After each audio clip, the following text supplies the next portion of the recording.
BR న్యూస్కి స్వాగతం. ఇంకొల్లులోని ఓ విలేకరి ఇంట్లో బయటపడ్డ నోట్ల కట్టలు. నోట్ల కట్టలు బంగారంతో ఉడాయిస్తున్న దొంగను పట్టుకోవడంతో అంతా బట్టబయలు.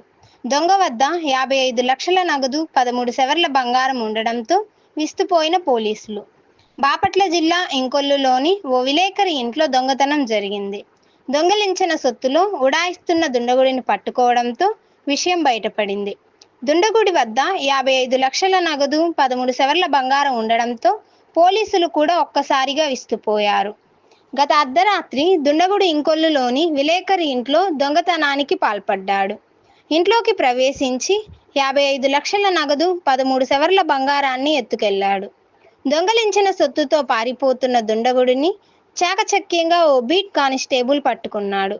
అతని పోలీస్ స్టేషన్కి తరలించి సోదా చేయగా నోట్ల కట్టలు, బంగారం బయటపడ్డాయి. నిందితుడిని అదుపులోకి తీసుకున్న పోలీసులు విచారణ చేపట్టారు. కేసు నమోదు చేసిన పోలీసులు దర్యాప్తు చేస్తున్నారు. పోలీసులు ఇచ్చిన సమాచారంతో క్లూస్ టీ అధికారులు కూడా వచ్చి పరిశీలిస్తున్నారు.